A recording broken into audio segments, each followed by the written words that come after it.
Welcome everyone back to the show. This is the final show of the night. We got a great guest coming on the show. He is a director or actor, film creator. Caleb Davis will be talking about his upcoming film, uh, Siller Corn. Um, Once he comes on my panel, we'll bring him up and we'll find out exactly what he got going on. Big shout out to Nicole Navis. Thank you for the connection with Mr. Caleb. Thank you so much. Also tune in, man. You know, we've been promoting Desert Fiends 2, which will be campaigning sometime soon. I know April, it's sometime in April, start to shoot, hopefully, on Desert Fiends 2. Big shout out to Sean C. Phillips. Also, Desert Fiends 1 will be available in April. I think April 16th is the date where people can log in and get your copy on social media. I'm excited. I haven't seen the film myself, so I'm excited to watch all my friends in action in this amazing film. Uh, so, just tune in and keep watching. I'll keep updating everything that comes my way. So, folks, it's just a matter of time. So, um, just stay with me. Also, want to thank everybody that tuned in earlier with my good friend Denise Pounds, writer and film creator. She's amazing. Thank you, everyone, for tuning in and supporting the show. You guys are amazing. And big shout out to YouTube, Facebook, Instagram, TikTok. You guys that tune in and watch as well. Thank you guys so much. I do have my guest here on the panel, which I'll be bringing up in about a second. Um, so, folks, thank you again. This is the final show of the night. Thank you for supporting the show. It's your boy, you already know, Don Vic from the Don Vic Show. We here live. And here I do have my guest, Caleb Davis, if I'm pronouncing it correct, is here. We're going to bring him up and talk to him and find out about his new film. So please welcome Caleb Davis, folks, to the show. Hey, how's it going? What's up, buddy? How's it going? It's going great. I think Stefan's gonna hop on and join us in a sec. Okay. Yeah, Stefan's the co-writer and producer of our film. Oh, okay. That's great. That's awesome. So, where are where are you from? Where are you out of? I'm from Iowa originally. Iowa. So Oh, okay.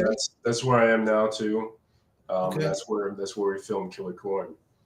It's kind of the perfect Iowa movie in a lot of ways. Really, really. You know that when I saw the name, it reminded me of Children of the Corn. Yeah. I said, is this a sequel of that? Not quite. It's a great that was a great movie. I must have watched it like 3 or 4 times. Yeah, I think when most people hear about Iowa, they picture Children of the Corn first.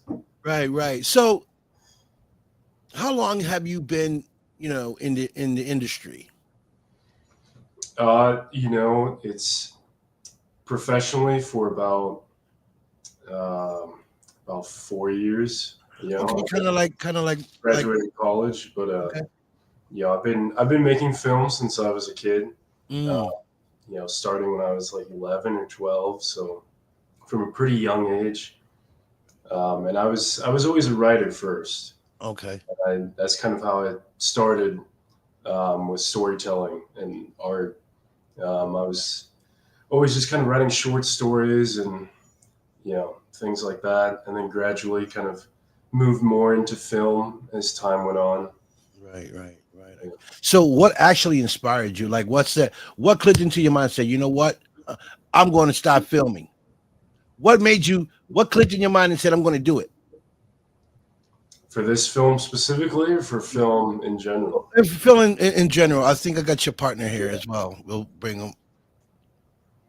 him up in a sec. Okay. Stevens, right? His name? Stefan Crow. Okay. Please welcome Stefan Crow to the show as well, folks. What's up, buddy? Hey, how's it going? How's it going, Stefan? Good. Good. I'm digging the hat. Thanks, man. So, You guys are both filmmakers, correct? Hmm. Because I don't know I much would say about you. Caleb's a filmmaker, and I've been a writer, and I kind of just got hooked onto this thing he was doing. Okay. All right. So yeah, you kind of like me and my partner Denise. She's the writer. I'm the creator.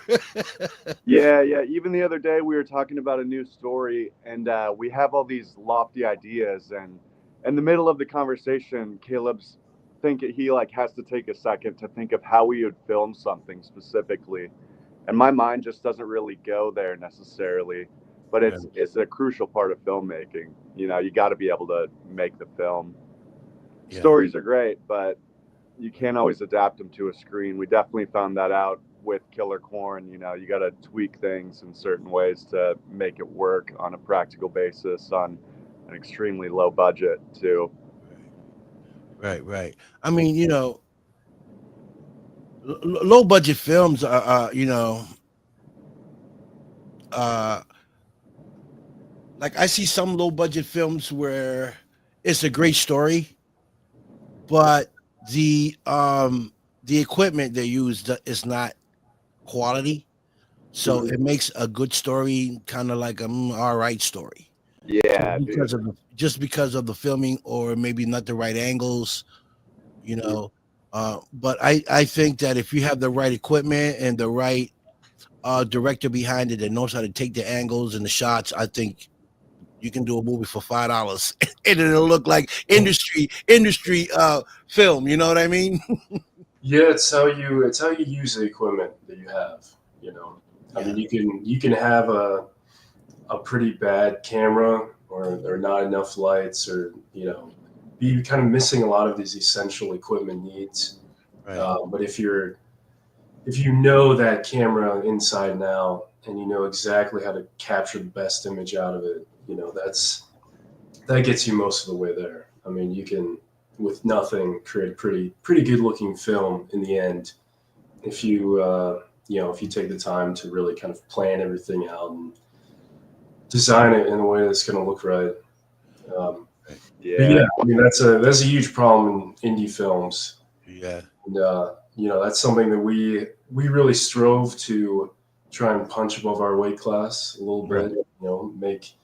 We had a very, very small budget for this film, and we wanted to try and create something that would look like it was a lot more expensive than it actually was. Right. So I think cameras is important. Certain lenses are very, very important. A lot of people that start new don't know that certain lenses you need to use for certain shots, and that's where they fail because they use the same lens for certain shots that they can't use, and that's where they fall apart. Also, I think, in my opinion, if you have those great lenses, you have someone that knows how to work the camera, and you got a great editor.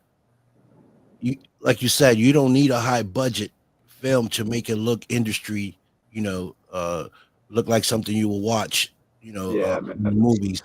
One thing, Caleb, I learned from you is that one of the biggest thing that kills low budget movies or even some high budget movies is poor sound quality. So sound quality film can look great, but if it doesn't sound good, then you're just not invested in it. Right. And you're right. Yes, we had to spend money on before making Killer Corn was just a surefire way to get the best sound quality possible. Yeah, that's important too. I've seen some, like you said, high quality films that the actor is talking and you can tell that it's offbeat. It's like he's talking and then the words come in right after he has spoken. Yeah, and you can't watch something like that for long. It's like it's so annoying. It kind of fucks with you. It takes you out of the story. So. It takes me out of it takes me out of my element. I'll be like, I don't want to watch it. Forget about it. This is horse shit. Yeah. Yesterday I was watching the Celtics play with my son, and that was happening. The sound was ahead, maybe like 10 minutes ahead of the game itself. And I said, man, I don't want to watch it, man. I don't want to watch the game. No.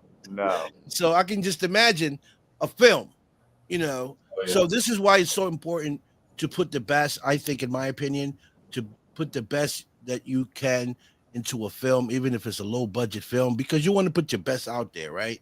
You want Yeah. to you want to put the best impression that you can as a director or you know, producer, whatever it is that you are, and let people know that you have talent and this is what I got. If I have better equipment, just imagine what I can do with bigger equipment.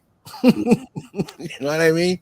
So, Yeah. so Caleb, for you, what made you want to write this story? So originally we were trying to think of horror film ideas, and so we were throwing around a lot of ideas, and I wanted to make the Thanksgiving of Iowa. You know, I don't know if you're familiar with Thanksgiving. It's like No, no, but I'm gonna look it up. it's like a cult classic, super low budget slasher movie where the main killer is this killer turkey.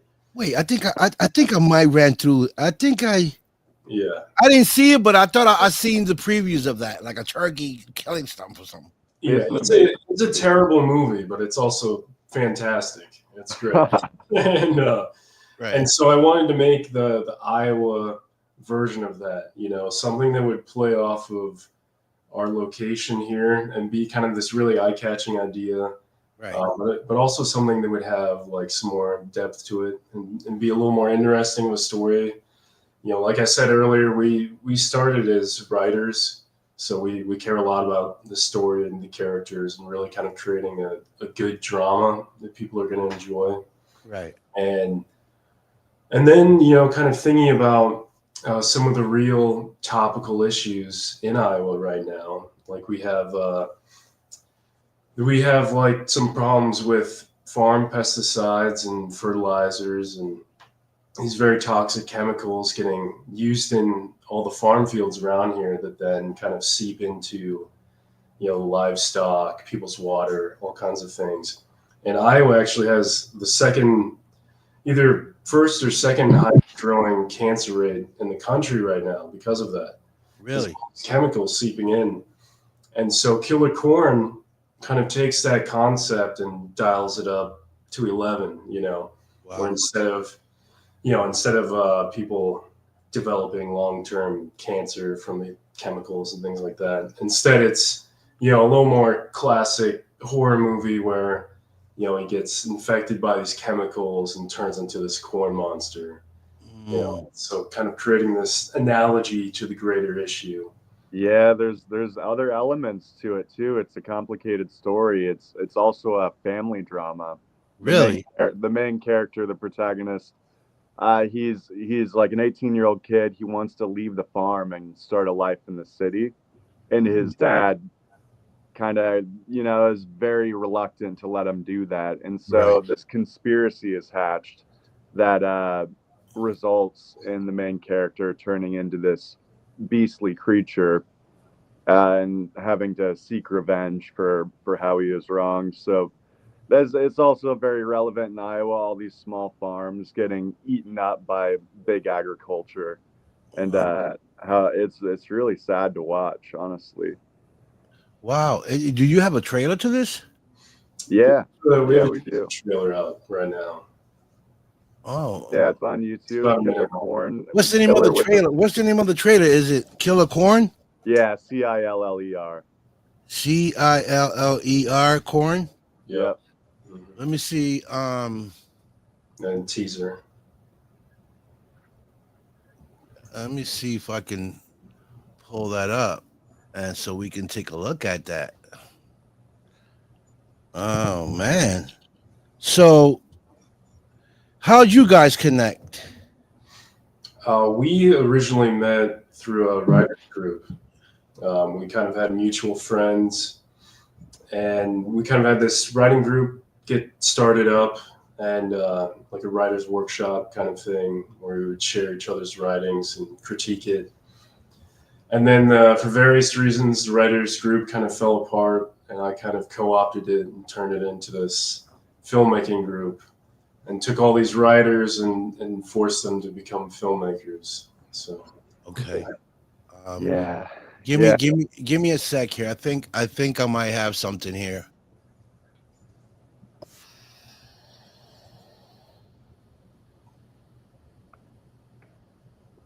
our channel name is Heretic. Yeah, there it is. I have an idea. That ain't right. It might be best for everyone. I will make you a stranger to me. I am the Redeemer, and through me you shall know all pleasure.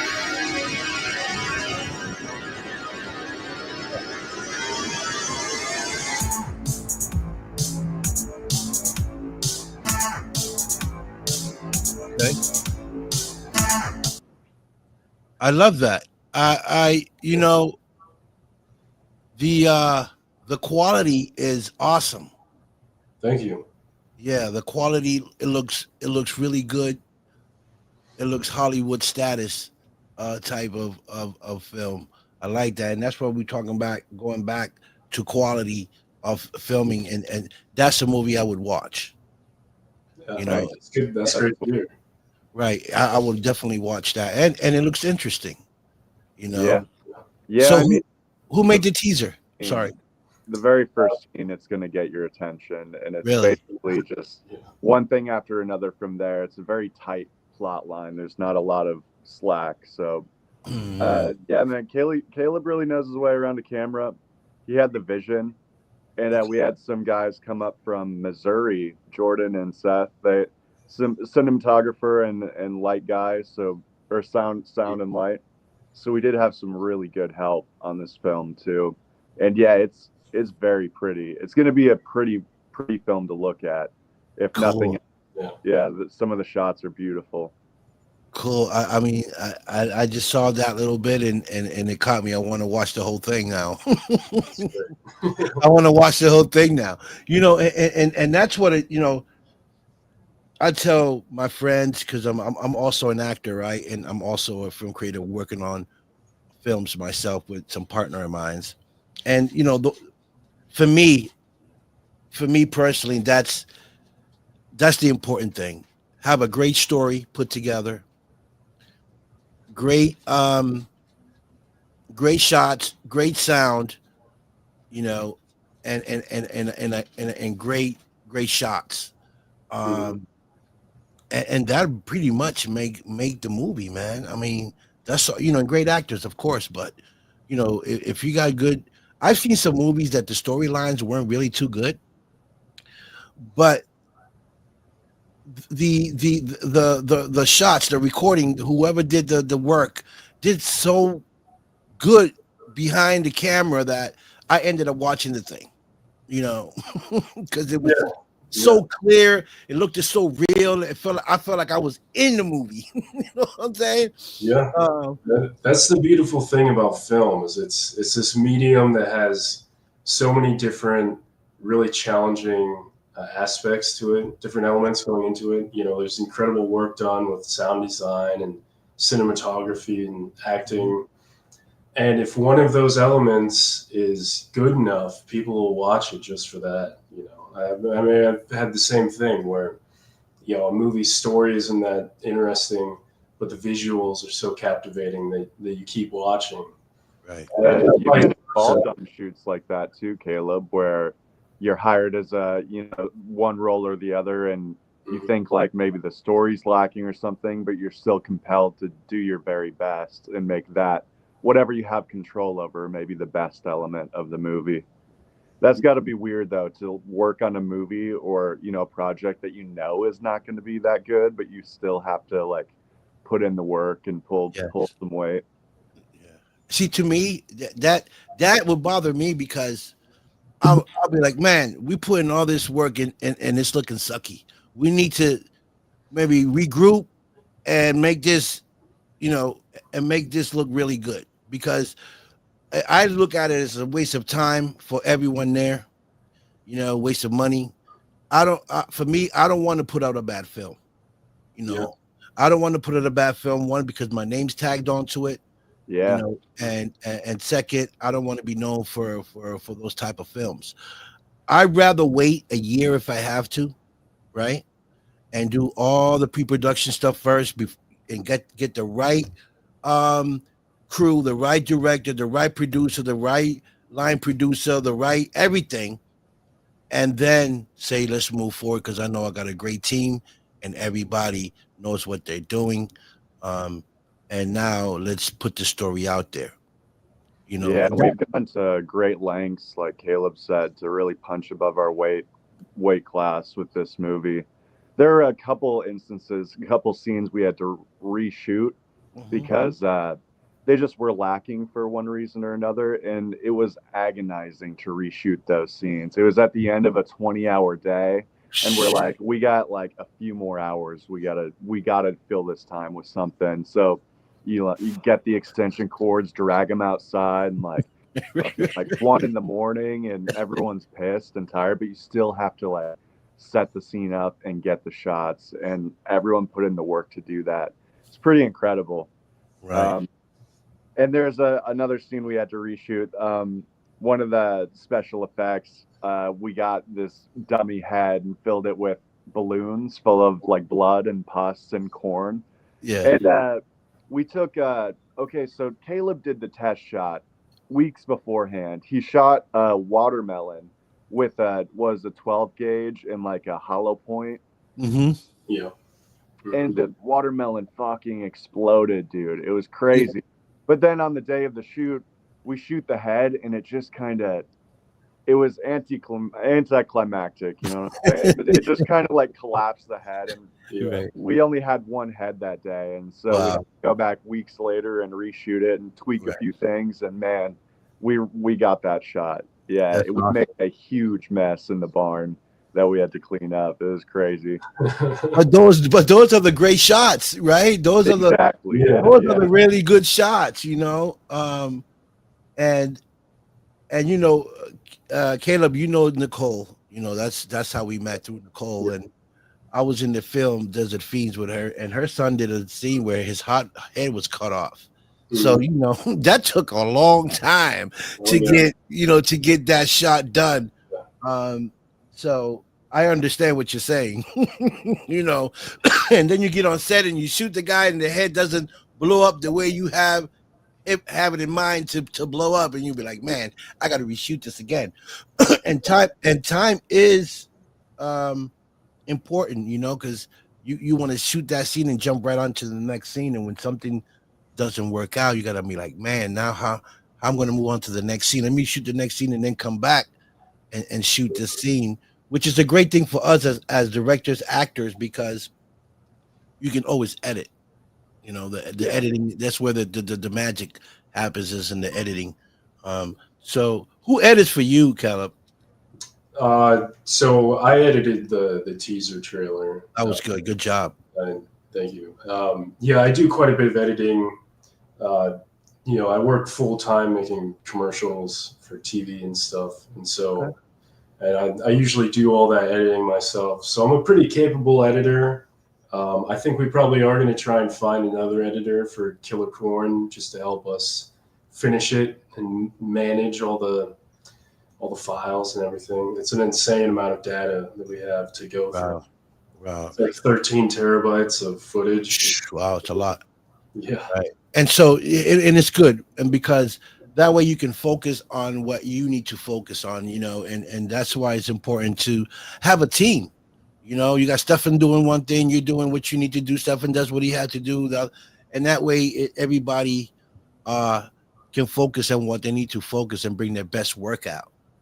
Yeah, you gotta share the load, or you're gonna just die. You know, you're gonna be like, film production. There's too much happening to try and take it all onto yourself. Right. Yeah, that's something that took me a long time to figure out, because for a long time in my early years, you know, I was kind of doing everything myself and just, you know, having a terrible time. And so it's nice once you finally find the right people who have talent of their own and can kind of combine everything together and have trust in the job they're doing. It makes my job a lot easier, Right. and it helps the film become so much better. Right. And dedicated to that, because some people just come in for the money, not they don't love it like you love it, Yeah. And that's important to have a team that just love to film and make films. Um and that's a plus, because sometimes you got people, you hire them to come in there to do their job and they want to leave right away. Yeah, and that's kind of the benefit of one of the benefits of making such a low budget film is we were a lot of the people who worked on it weren't getting paid or were getting paid very little, and so we kind of knew from the outset that they're there for the right reasons. Right. This is Yeah. definitely not for the pay, not from us on this film. Yeah, Yeah, it was a crazy amount of hours that week. It was like 18, 20-hour days for 9 days. Mm, It was fucked up. But one of the first days, our cinematographer that had driven like 6, 7 hours to hang out with us for the week, wow. he would go to great lengths to get the lighting and everything perfect. And That's awesome. I don't know much about that. It seems like a lot of fiddling around until you Yeah. see the shot. Yeah. And I was like, made some sort of comment like that, and he was like, "Oh, I want my fingerprints all over this movie," and so he just took pride in every single shot. That's amazing. I have respect for this guy. He's like here with us, and he's putting everything he has into it. So Yeah. nice to have people like that on your project. Yeah, because lighting is important. A lot of people might not see it, and they don't really talk about the lighting, but lighting is very important when you're shooting. Depending on where you at, you might need a little light here, but you need a little dark to be a little darker up here. So Yeah, he has to come in there and set that up in a way where when you take the shot, your light is here, right? Say half of the face is light, and then you need this side darker. It that's talent.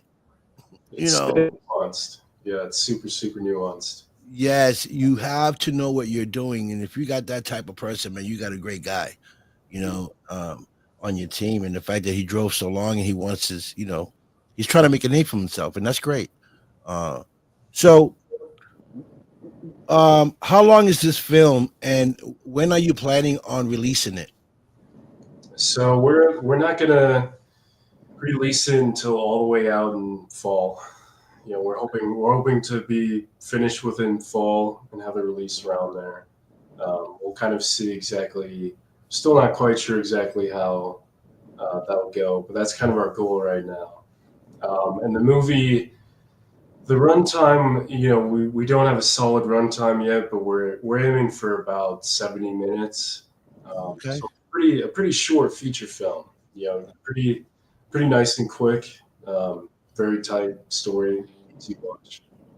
that's great. And so, are you looking for distribution? Are you looking for like something like Netflix? Like, what are your plans with the film? Where are you trying to market it? Yeah, I mean, we'd like to find some kind of distribution. Um, we're kind of new to the business side of film. Welcome. And yeah. Welcome. I'm gonna tell you, welcome to the headache.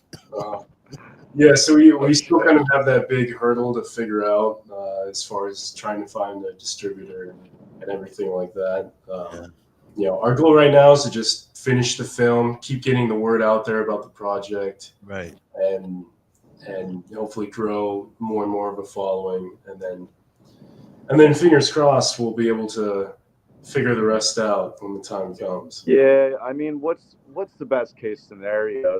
The right person sees your film and they have the right connections, or they give you a distribution deal right away. But I think a model for us, one thing that we always talked about was this movie called Tennessee Gothic that would have went nowhere probably had it not been put into this one film festival where it got all of the attention, and I think it won an award, and it really blew up, and it made all the difference for that movie.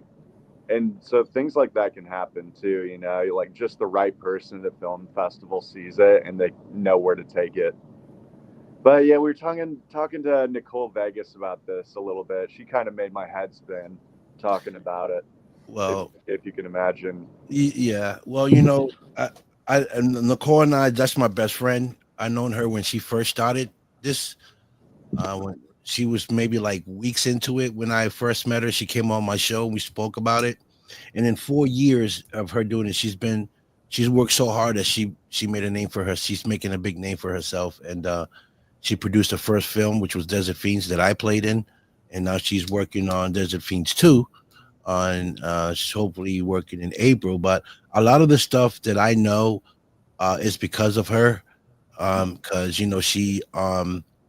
she tells me everything, when it comes to filming. This guy don't work over here, don't work with these people, don't do this, don't do Yeah. that. Watch out for this, watch out for that. You got to do this, you got to do that. So she says putting me in a place where I'm educating myself on the business side of it, right? Yeah. Now not just an actor, but I'm also learning the business part. And it's very important to know that, because there's so much paperwork behind it, man. It'll kill your drive if you're not really into the film. You just be like, you know what, I'm not even going to do it if I got to go do all this. Yeah, that's kind of what Nicole said too. She was like, beware the fine print. Like, you got to read it, but don't get yourself into something you regret legally, because suddenly they can like own all your work forever, and you're Right. left with like just Yeah, right. Like when you're not how can I put this, when you're not really out there, you don't have too much to show for what you've done, but you got a great project, then the sharks come out. The sharks come out and they sell you this. Yeah, you can do this, you can do that. But if you're not smart and you don't read the right print, then you can be selling your whole film to them and you just get a percentage where they get everything. And a lot of distribution deals do that. They say, okay, we're going to distribute it, but now we own it, we run it, because we're going to distribute it, we're going to place it, we're going to market it, do this and do that, because they have the money to do so. But that's something that you sit down and you talk about, you negotiate, about it.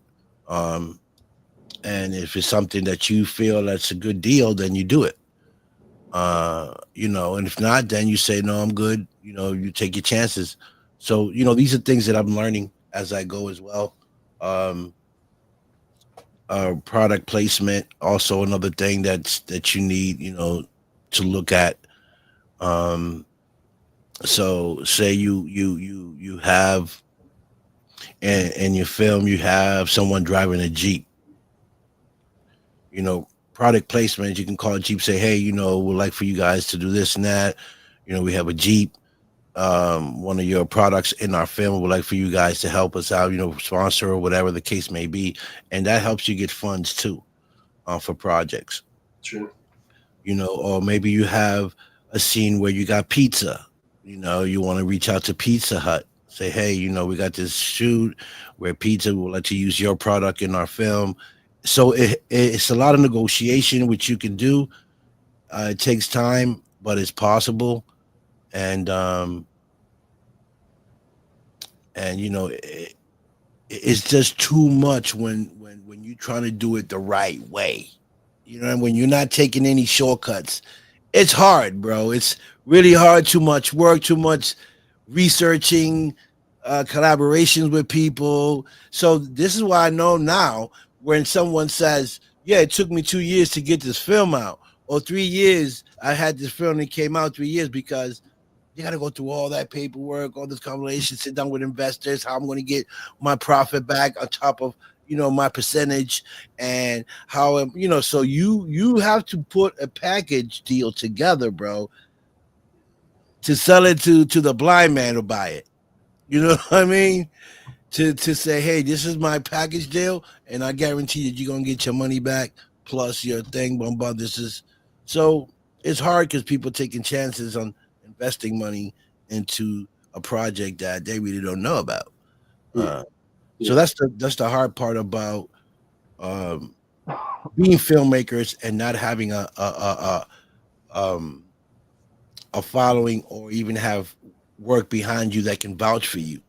when you're first new. It's very hard. So that's happening to us now, you know, where we're putting things together now. We got we got several stories, you know, that we have that are amazing. Kids, we got kid stories. I got a a mafia thing I'm putting together, a mob story, and some other stuff that we got together, and they're great stories. But again, it all depends on who's going to open that door to let the world know how talented we are and what great of a project we have. Uh, but when you're doing low budgets, like you know, you guys said it, say $20,000 project, which you can probably, you know, within your friends and people, you can get that budget up and still make a great film. That works. Yeah. You know, it works. But then what are you going to do with it afterwards? Like what's the next after the film is done? What are you trying to do with it? Are you going to try to get it distributed? Are you going to try to get Netflix to pick it up? And what's your plan? Right. You feel me? So that's the big key that's the big thing. We all can shoot a film. We could be a good film. It could be a good story. But what's the plan behind it? What are we planning to do with it? You know? Yeah. Are we trying to take it to the theaters? You know, are we going just social media? Like, what are we trying to do with it? So all that has to be into play. And a lot of people don't know that. So once you get to the business, go ahead. We want to see this film go somewhere bad enough that we're gonna figure this shit out. You know, we already have like some semblance of a plan as far as like releasing and where we're gonna take it after that. But we're pretty resourceful.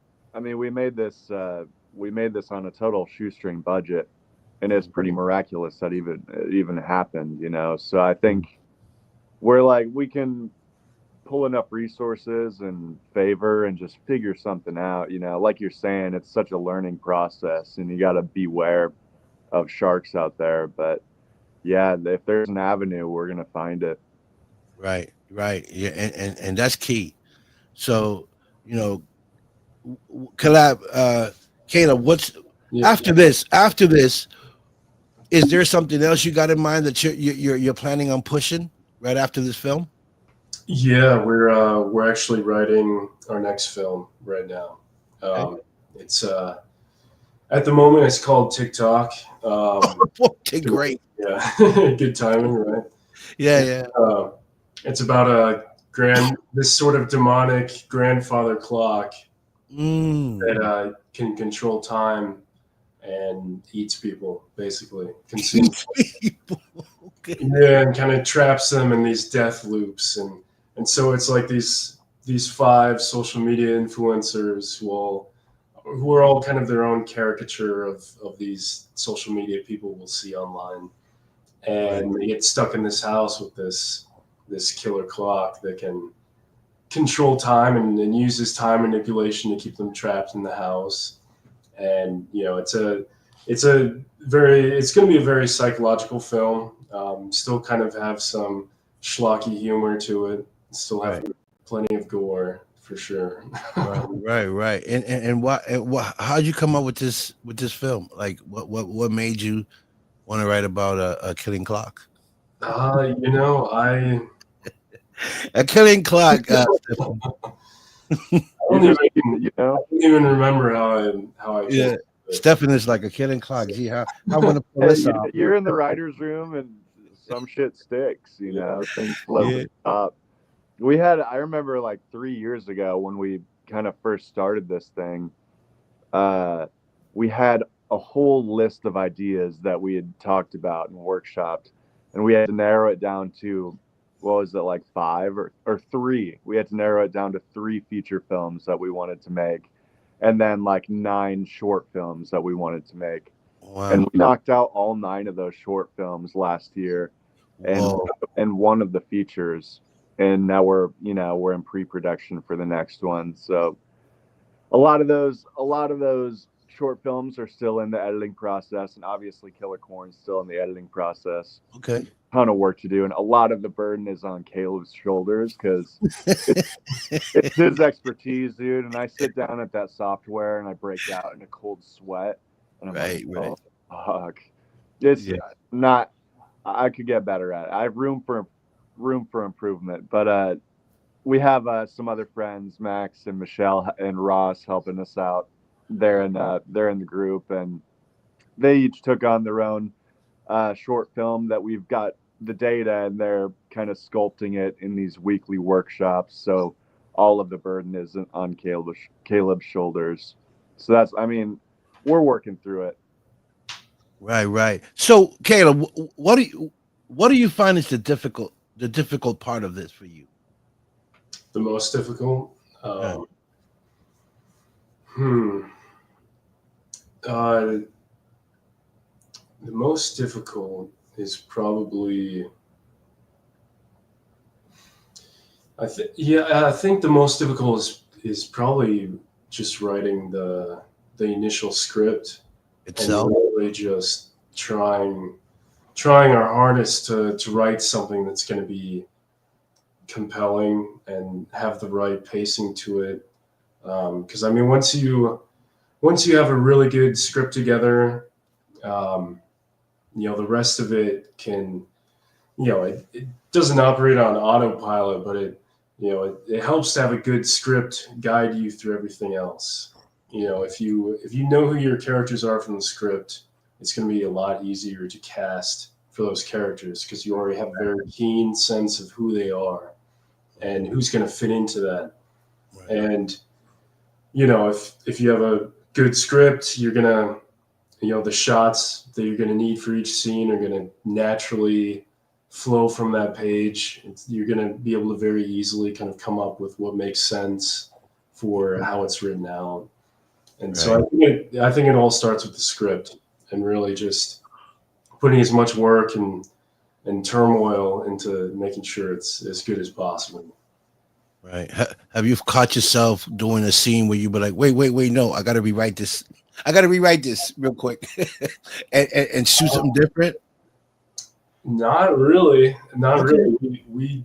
I mean, we do a lot of rewriting before we get into even pre-production. Okay. And so we try to knock out all that stuff ahead of time. There's always during the shoot, there's always stuff that goes wrong and you got to change little things here and there. Mm-hmm. Usually that'll be like maybe dialogue between characters, or maybe they don't say it exactly how it was written because it's just kind of flowing a little better with this different word or different tonality, whatever it might be. And with Killer Corn, we had originally in the script, they were kind of cow farmers, like they had steers and stuff. And we couldn't get any farmer to lend us his cows for the shoot, and so we had to switch it to horses. Really? Yeah, they wouldn't let us fuck with their cows. Oh my God. Oh, so we had to settle for horses. The horses were great. Yeah. You saw a horse in the trailer, and it's actually totally blind. It's got no eyes, and but it's been blind its whole life, so it can like get around and knows what's going on. He's a sweet boy. But yeah, we had to put FX makeup on him and wrangle this. This was like day one, wasn't it? It was like 100 degrees. Wow. I was fucking sick and like covered in blood and horsehair, trying to wrangle this blind ass horse. Caleb, dude, yeah. Yeah, I was day one wrestling this blind horse into the shot to try and get him. Yeah, dude. Which is not easy to do. I mean, horses are like 600 pounds of muscle. You're like a they're fly. not easy to control. Right. Especially when they're blind. Yeah, I can imagine that. So, like, when do you give room for an actor to kind of like, what's the word I'm looking for? Add something else to the story as they go, or you just want them to say what's on the script? It kind of depends. I think so far we've usually kept pretty close to the script, and that's partially because because this is very low budget and we have a super limited schedule, like we had it planned down to the hour or even the minutes of what we have to try and wrap this scene, and to pull that off efficiently, and shoot a feature film in 10 days back to back. We really kind of had to stick to that plan as much as possible, Right, to the script. Okay. which kind of hinders that the possibility for discovery, I guess, in the performances. But we also, prior to shooting, we took a day to just kind of rehearse everything with the actors, walk through all the scenes, block everything out, Good. practice lines, and then that also kind of helped us save time during the actual shoot, because I could have a lot of my directorial back and forth with them ahead of time instead of while the camera's sitting there waiting to roll. Right. So I think that helped us be a little more efficient and kind of do some of that experimentation ahead of time. Right.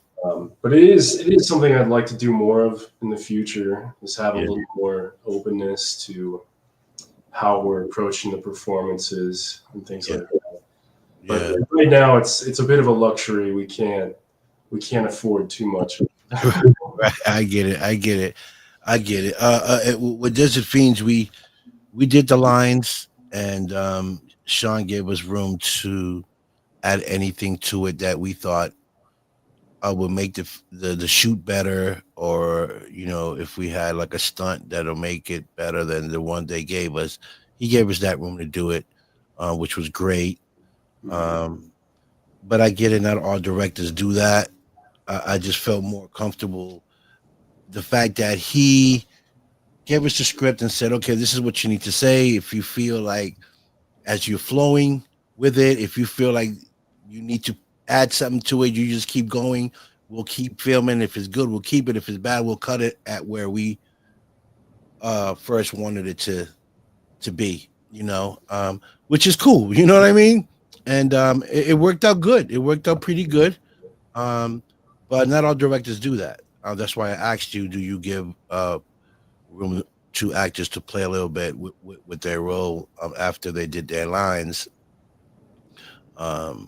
Just to see if you do. So the actors, you have actors that are local actors you played with before. Do they have to audition? Like how do you do that process? Yeah, we had auditions for all the roles. Okay. And everyone we casted was from the Midwest, but I think three of them were from Iowa, and the other two were from out of state, and came that sounds right. ways away. But I think Ella's watching this right now. I saw her in the chat earlier. She's our lead actress.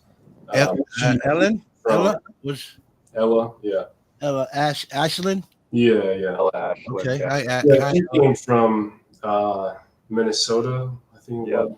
Yeah. Oh, Minnesota was that? No.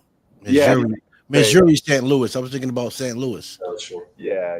Yeah, and then we had Kenny, who came from Indiana. Southern Indiana, yeah. Far side of Indiana, yeah. Yeah, we had some people drive hours and hours to come hang out with us for a week. It was pretty great. Yeah. That's awesome. Yeah, we were fortunate to have a lot of auditions, and so we had a lot of good actors to choose from. It wasn't always the easiest decision. No, certainly not. And actually, Ella's role was hard to cast.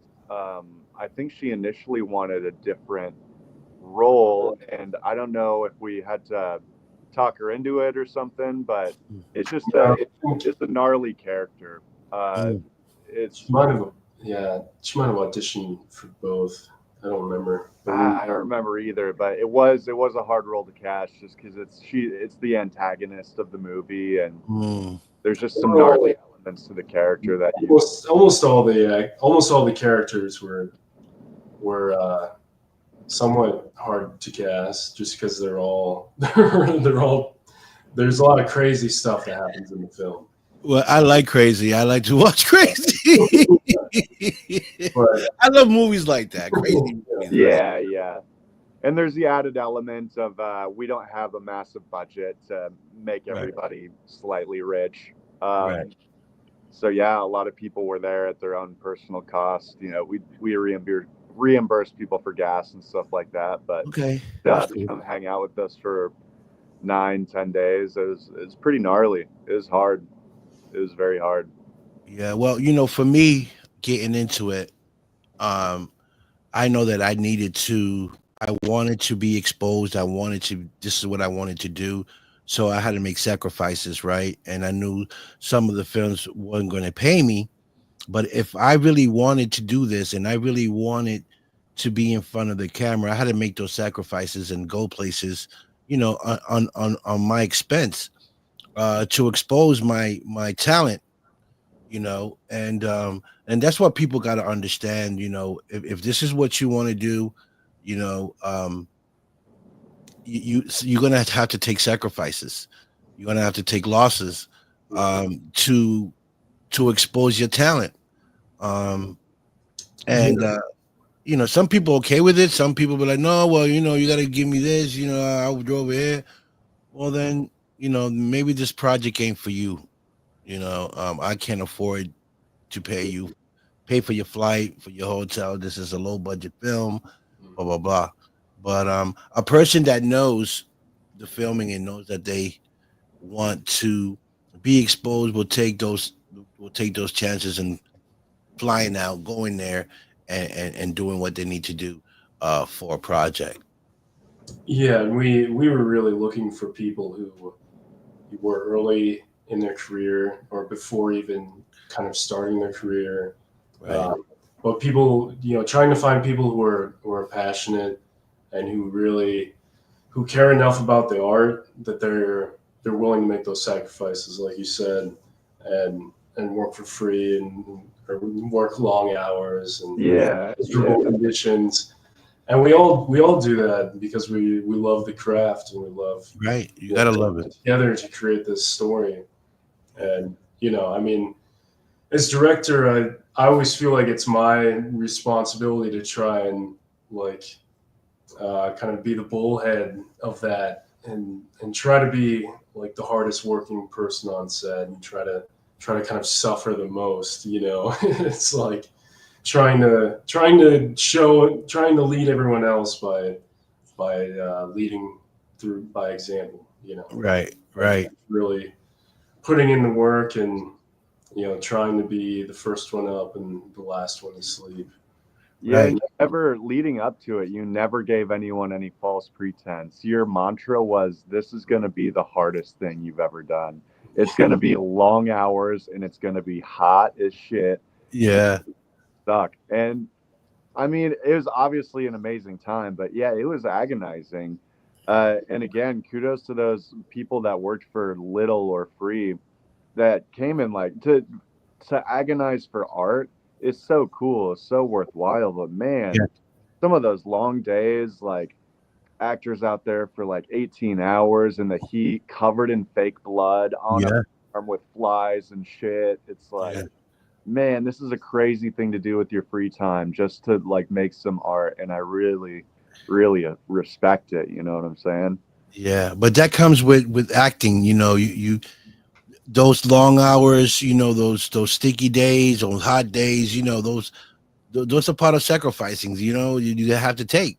And you know, and for some people that like Caleb said, you know, that got their first speaking role, you know, you're lucky because a lot of people have to start by being extras, you know, and work your way up from an extra to a small speaking role, you know, and you know, and work your way up to getting a lead role.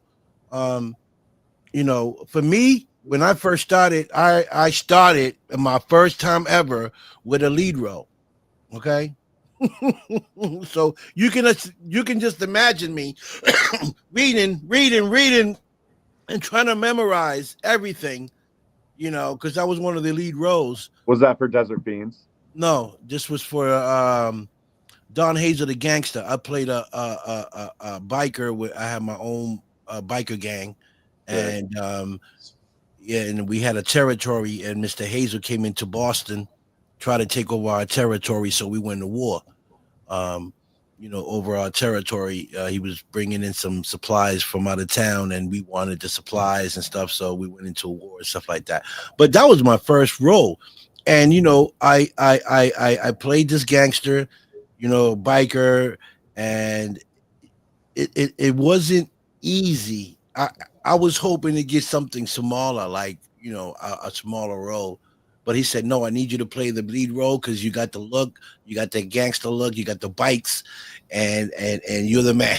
I need you. So I was like, okay, So I challenged myself. I did well. I did very well, and that's what gave me more of inspired me to keep going. And then after that, I did a few other films out in Baltimore.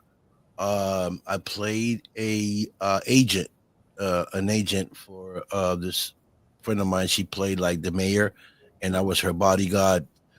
So I played that bodyguard for her, and then I did another one, Saving Anna, where it was I played a trafficker, human trafficker, trafficking women and stuff like that. I played that.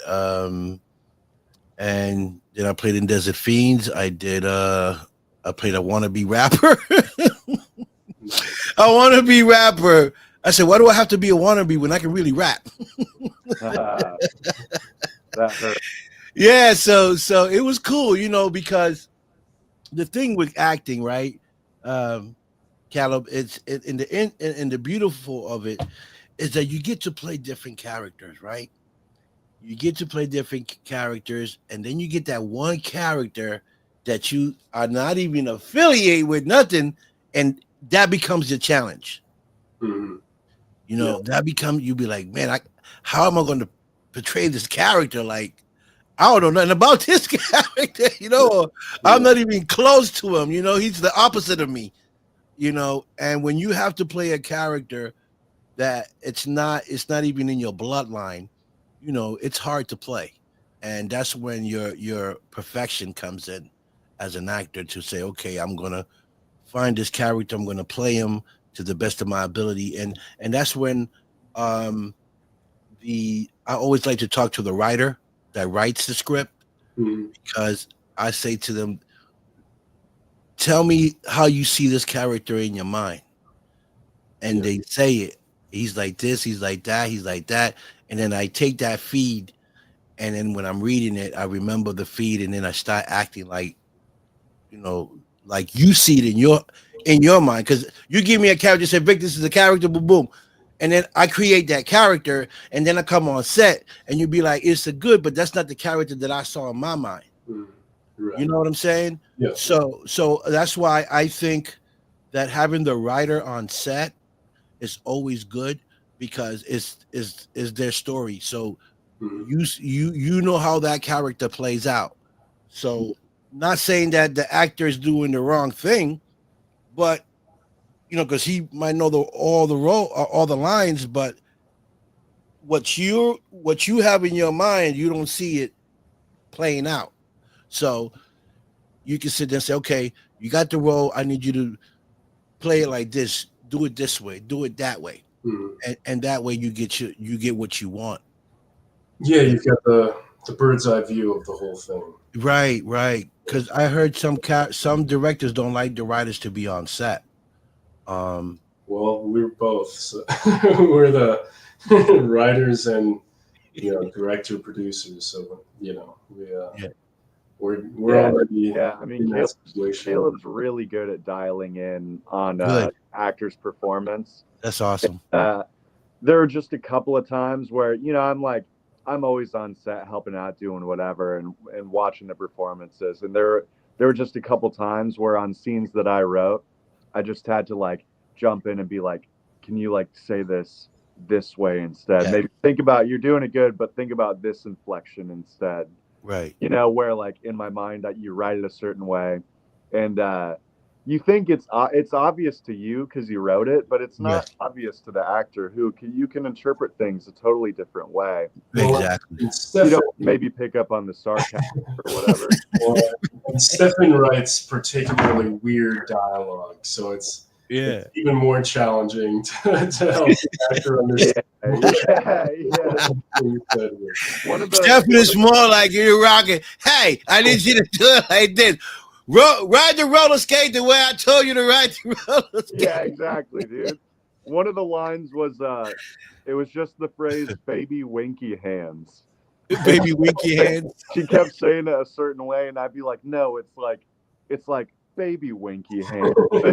And she's Nobody's like, "Baby nobody's ever said that in the history of humanity. It's winky." Like, no, you gotta get. You can't expect the actor to know how to say that. That's only in Stefan's world. Yeah. All right. Well, That's so crazy, you know, and cool at the same time, you know. But you know, I am very happy that you guys pulled this out, and I can't wait to see the film. Really, just for what I saw in the teaser, it made me want to see more, and that's a great job you did putting that together, because that's what the teaser's for, is to kind of bring people in and want more. Yeah. Right. So if you got a good teaser, then you're gonna have a good trailer and hopefully have a good film. Absolutely. So you know, those are key things that a director or a filmmaker needs to know, as those key things on how to get the viewers to want to watch your film. You know, so you have to put a good teaser together to tease the eye, you know, to want to watch your film and want to engage in watching this film. you got to have a good poster, a good teaser. Yes. Some good art associated with the movie. Yeah. Right. So all this I'm learning as I go, you know, because like I said, I was always in front of the camera. Now I'm behind the camera, you know. So I always got a good eye for filming and directing, because you know, I'm in the studio. I work with cameras all the time. Sometimes I go out with my camera or just even my phone, and me and my son be doing things, and I start recording, you know, and that's just to get my status up as far as filming and looking for angles and what look good and what angles I can use in any situation I might be in filming. So that's good practice, believe it or not. Yeah, absolutely. I mean, it's all just about filming as much as possible. I mean, that's the only way to really learn, is just by doing it. You know, yeah. You can watch every movie that's ever been made, but until you get a camera in your hands and start trying to put something together, it's only then that you're going to learn how to make a movie. Right. My thing, I can shoot, I just can't edit. My son can edit, you know, so I'm trying to learn how to edit, because if I learn how to edit, I'll shoot my own thing. Yeah. You know what I mean? I'll shoot. I don't, and within a low budget, I don't even need a 1.5 million to make a movie. I know how to shoot. I know the angles. I know what I'm looking for. Excuse me. I just need the script of the camera, a good editor, and I'm all set, and good actors, and I'll make 20 movies in 2 months. Yeah. You feel me? Yeah. Because you know, I live here in Boston, right? And I've met so many people in my life here, and you know, I got a lot of good friends that own businesses, that own barber shops, you know, car lots, that sell cars, you know, airstrips, airplanes. So if I wanted to shoot, I could just say, hey, bro, I'm going to shoot this. They'd be like, oh yeah, come in. So I have all locations for free. You see what I'm saying? So it's good for me, you know. Yeah, fuck yeah. You know, got to make use of what you have access to. You Right. And I have a lot of access here in Boston with locations and stuff like that where I don't even have to pay them as long as I, you Yeah. know, give them a little credit or put maybe their name of their business on in my shoe with their permission, the name of their barber shop. Maybe when I first go in, I'll shoot the name first and then slowly I'll start going down and down and down until I get to the glass, stop there, get to shoot, you know, go inside, stop and put the camera down, take my shots. Yeah. So they're okay with that, you know? Yeah. So Yeah, there's got to be no shortage of opportunities in a place like Boston. You have so many different settings you can choose from. dude, it's the seaport. Likewise in Iowa with Killer Corn, it's like a movie about a rural farm. About horses and cows Yeah, and dude. clocks. Clocks. Cows. Yeah. Dude. We're in Iowa and we couldn't get the cows, bro. But we still have some really good sets, you know, for free. Right. For any sets. We actually had like Iowa County helping us find sets for our movie. That's awesome. It was a sweet little Baptist lady, man. And if she had any idea what our movie was about, she would have been out. So yeah, she was so nice to help us, and we found a spot. Yeah. We filmed at a house that was going to be like burned down the next week, and it's like, dude, what if we could burn it down for our shot? That'd be sick. Right. Work out Right. that, but you know, Callum, but we got our shots. Yeah. You got to take what you can get, man. What you can get for free. As far as settings, like if you can get a really unique spot that it's like a real place and it doesn't look like a set, because some sets look like sets. You know what I'm saying? yeah. If you can get it like a legit place that you don't got to pay an arm and a leg for, that's worth a lot of. It's very valuable. I got this guy in Virginia where he has this warehouse. It's a big warehouse, right? And every room is set up with a different scene. It's so dope. Oh shit. Yeah. That's cool. So he has one room that is a bedroom, like you can shoot like if you know scene of a bedroom. Then he got another room where it's like a whole kitchen, a big kitchen. He got another one which is a living room. He got one that looks like a jail cell. You know what I mean, with the cells in there. Yeah. He has another one that has like a setup for like jury, like a judge sitting on the on the chair. He had the setup with the chairs it was so dope, man. I said, man, we ain't got to go nowhere. Everything's right here. Yeah. That's the benefit of having a studio space to work in. Dude, so that's he said whenever you need it, let me know. I said, yeah, I'll let you know when I need it, but it's in Virginia. You know, it's a 9-hour drive for me, but it's worth it if I'm going to shoot something. Yeah. Fuck yeah. How far away is Virginia, you say?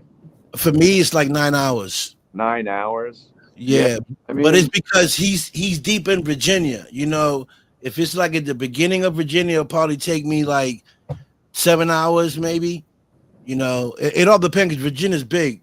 You know, if I got to drive deeper into it, it's going to take me longer. If I'm closer to like Baltimore, like the border of Baltimore and Virginia, then it's less hours. yeah, sure. Mm-hmm. Yeah. But you guys are doing a great thing. I definitely can't wait to see this film. You know, I'm already thirsty. I'm so thirsty. I need a drink, right? And your next film. So this film is coming out 2025. Hopefully. Yeah, that's the plan for now. Yeah, Okay. this fall around Halloween, maybe. We'll see. Okay. Yeah. You know, Caleb, a film that I've always wanted to play. I don't know if you might have this in because you're from Iowa. I always wanted to play in a Western film.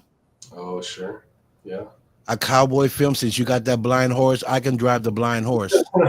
Yeah. You know. Okay. Scripts. About the cowboy on the blind horse. Yeah, the cowboy with the blind That horse. cowboy and his blind horse. Yeah. There you go. There go the title. Okay, whole the cowboy with the blind horse. Yeah, You know. sign language subtitles the whole time. Yeah, that'll be so crazy. But that's one thing I've always wanted to play was in a Western film, a military film, and I forgot what the third one was. Yeah, I'd like to make a Western someday. I think that'd be Yeah, that's I think that's so cool, dude. You Yeah, know, they're hard to do well. Like there's not a whole lot of good like low budget Western films. I can't think of a single one that's like truly low budget. That's good. Right. You know, right, hard to pull off. There's so many costumes and set pieces. And it's a lot. right, But I would right, love to do one someday.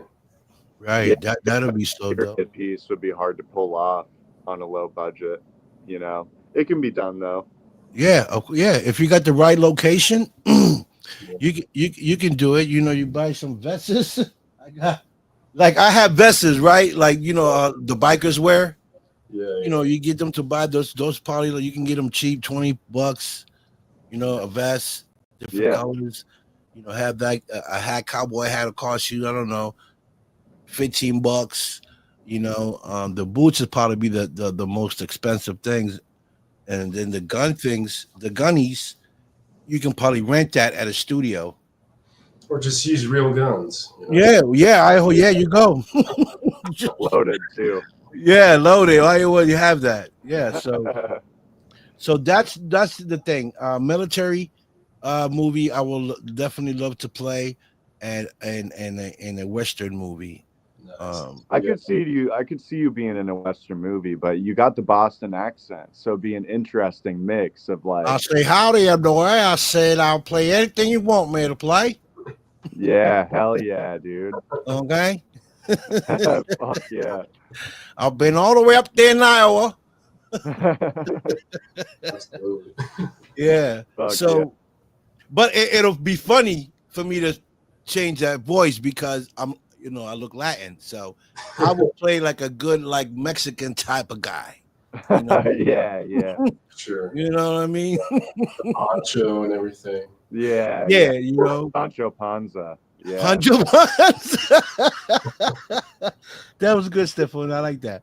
You know, so yeah, definitely. What else you see yourself writing besides horror movie? Oh, right now I'm pretty focused on horror. Or Yeah. I'd like to try out. I mean, just about everything. I'd love like to- story, maybe a drama. Yeah, I'm a big fan of all kinds of different stories, and I think jumping over to other genres would be kind of an interesting challenge after being so focused on one genre. Just Right. jumping into a completely different kind of genre would be a cool challenge from a filmmaking perspective.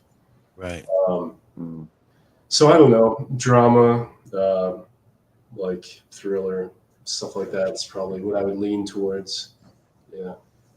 So what do your friends think about what you're doing? Or what did they say when they found out, hey, Caliber's shooting the movie? Well, What was the feedback? I mean, most of my friends they were all pretty supportive of it, and a lot of them helped out on the film, in big and small ways. All my filmmaking friends, when I described, what we were trying to make for, how much money and how little time, they all thought I was crazy and that it wasn't possible. They all didn't think we were going to pull it off. And I was like, we're going to do it. We have to. Right. And we did. We proved them wrong. Awesome. Yeah, I have some friends that were shitting on it. They're like, "Man, you're making home movies in your backyard." That that type of shit. But then they see the trailer and they're like, "Oh man, like this looks like a movie. This looks like an actual movie that people would watch." Duh, right? Yeah. Duh, what you thought I was gonna go back to your backyard and film? Well, that's what a lot of people think, when you're first doing a film. Yeah. You get that negative vibe, especially from friends and family members. Man, you're just wasting your time going out there. But then when they actually see you put that trailer up and they see the realness behind what you're doing, then everything changes. Yeah, You know? yeah. Then they changed their tune a little bit. Yeah, now they want to be part of it. Okay. They You just need any help? You need don't, my living room? they You don't need want my to car, my horses? some weird porno or something that like turns out like he got duped and he shot another porno against his will. It's like, no, it's a real film. It's artistic. There's real elements to it, you know. That's funny as hell. And it's only slightly pornographic. It's not like you can let your kids watch it. It's okay. It's tasty. Right. It's a PG. It's a PG. Yeah, it's PG porno. That's our new brand, actually. Yes. You guys are crazy. Slash X. Oh boy, you know this is amazing. You know what the industry that we're in. Okay, it's just something different. You know, from everything else that's out there. You know, it's something that it's very creative, and we can make so much thing happens when we're behind the scene, and make things come to life. That to me is fantastic. You know, I love it. I love it more than anything. It's it's my greatest passion in life. I love making movies, and I get to keep doing it. You know, and hopefully bigger and bigger as time goes on. Yeah. You know, I got this girl that I hate her so much, and she's like, "I want to be in your film." I said, "Okay, I got you." I said, "Your role's gonna be you're a stripper and you're always naked on the film." She said, "No, I don't want it." I said, "Good, you're out." I got her out of the film real quick. I gave her the ugliest role. I said, "This is the role I got. You want it or not?" And I was hoping she said. What if she said yes though? And then I would have been up Schitt's Creek without a paddle. I tell you. Without a paddle.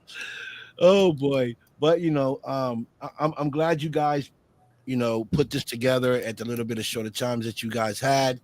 That says a lot about you guys. Yeah, we got 1 million people to thank too, man. We had a huge crew of support and like talented help. It was pretty badass. Yeah, we did not do it alone. That's for sure. Right. Yeah. Right. You know, so shout out to everyone that came out. So shout out to Caleb's mom.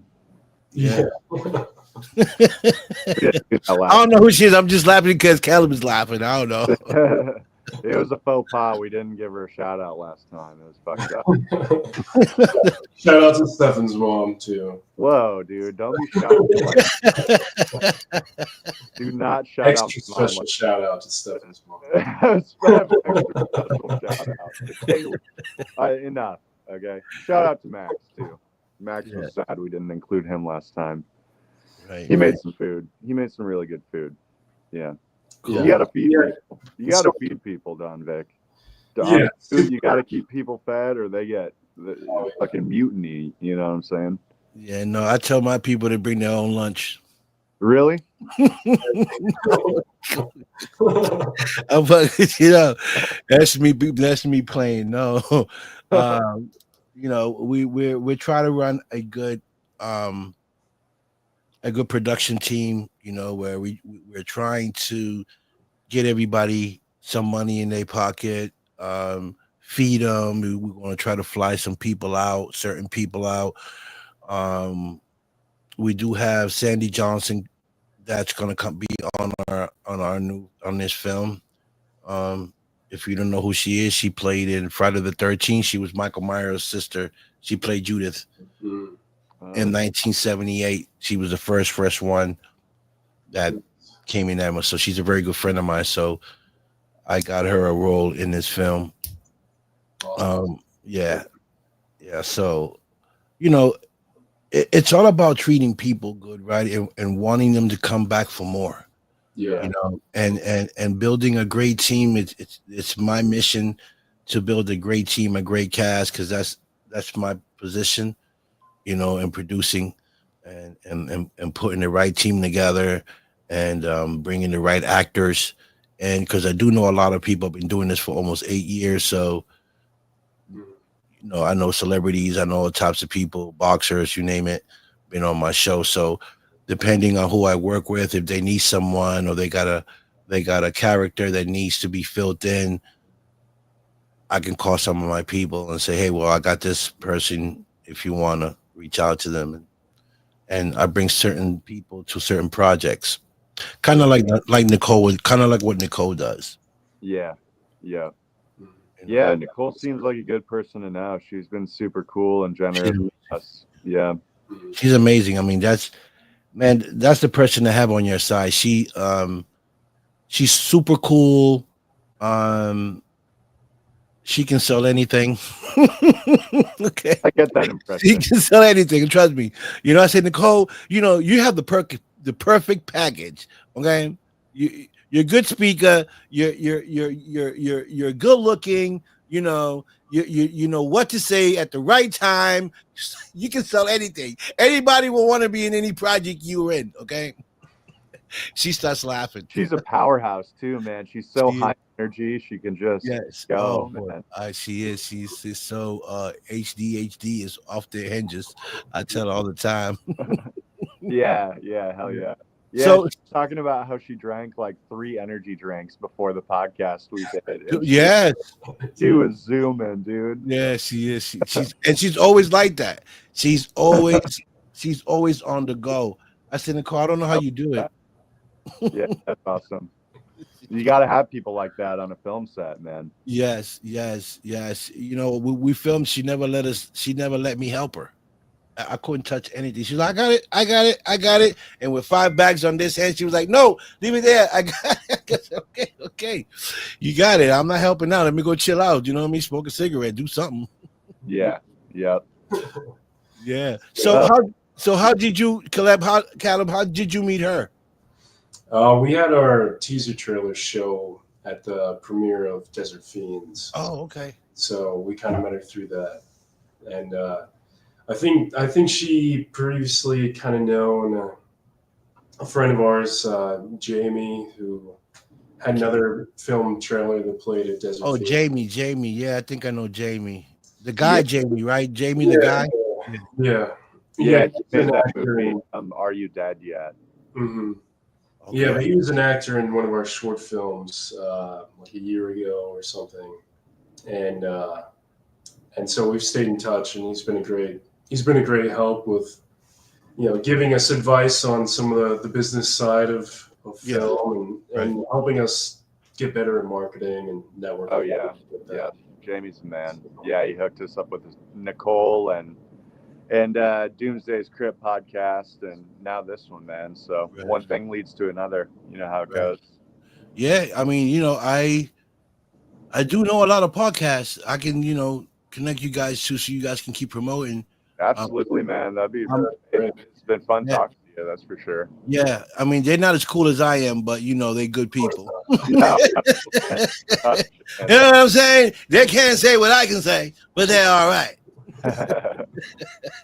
So, but yeah, so because I'm going on a podcast tour, Okay. right? With all my friends that have podcasts and shows to promote the film that I'm doing. Mhm. But that doesn't mean I can't connect you guys to them too, so you guys can promote your, because that's what I do. I love to help people, connect people to the right people so they can promote their stuff. Yeah. Awesome, and, man. and actors too. I know a lot of actors from all over the world. You know, depending on what you're looking for. If I got an actor that may play that role, you just let me know, and I can send you some people as well. You know, That'd be super awesome. That'd be great. yeah, because see, what we have to understand is that you're on my podcast. We just met, right? But we're building a family, right? We're building friendship, and the more we work together, the more I help you and you help me. We building an empire, you know, together. Yeah. You know, I might not work with you for 2 or 3 months. You might not work with me, but we're whenever they say Stefan and say Collab, I know who they are. They're great guys. What did they need? You know what I mean? Tell them to call me. You know what I mean? Mhm. And Hell that's how we grow together. Yeah, we and- appreciate that, dude. Right. So that's what I do on my show. I try to connect people. I try to keep connected with certain directors and people that are doing things, and see how I can be of help, you know, and see you elevate, because I might be working on a project and say, man, I need a damn good editor. Who can I call? Oh, shit, I can call Collab. Let me get with Collab or get with Stefan. Yeah. Have them, work with me in this project, or call my, Nicole said, Nicole, I got this. I need a producer. Can you help me produce? Yes. Boom. You feel me? So always, I want to be the guy that when anyone needs something, they can think of me and know that I can make it happen for them. Yeah. Hell You know, yeah. I'm that guy. You don't I'm get that guy. Right. And You're not indie filmmaking is. man. Oh, sorry. You gotta have help. You gotta help Yeah. each other and pay it forward and shit like that, to get anything done. Yeah. Yeah, indie filmmaking is such a difficult career to try and make it into. The more we can all help each other, the better it works out for all of us. And the Yeah. less dependent we are on those major corporations in Hollywood that, they don't want what we have to offer anyway, most likely. So if we can build an empire outside of that, more power to us, That's where I'm going with this, Stefan. Is building an empire out of away from the empire. Where we can all collaborate and work together and make it happen. So that's my goal. That's my goal, is to see everybody succeed in what they're doing, and help them any which way I can. So if that means by having you guys come on other podcasts and promoting your stuff, if it's connecting you with someone that you might need to help your project, I can do that. Actors that you might need, I can do that. There's a lot of things that I could do. I deal with celebrity boxing. I don't know if you ever heard of celebrity boxing. Damian Feldman, the CEO of Celebrity Boxing, is a friend of mine. He's a great guy. I go out to see his fights. Some of the fighters of my friends, they've been on my show. So, if you ever wanted to do an example, you wanted to do a film of boxing, you say, man, I could call Don Vic. He got some people that I probably bring in. Some of them guys are boxers, never acted. They'll probably come on and just do it for free because they just want to be in the film. You see what I'm saying? Yeah. Absolutely. So that's what it's all about. That's what it's all about. So anything else you want to tell the viewers that are watching, how to connect with you, your website, how can they connect? Yes. Shout outs. Yeah. So, shout out to everyone who helped make the film. Cool. Everyone. Yeah. Shout out to Caleb's mom. Shout out to. There's so many people. Right now, if people want to follow the project and see more stuff as we put it out, we have a Facebook page for Killer Corn, and then we have a YouTube channel called Heretic, HERETIC, and that's a channel where we'll be posting more of our Killer Corn trailers and things like that, and we'll also be posting our short films there as we release them. It's kind of our Heretic is our production company. So, yeah.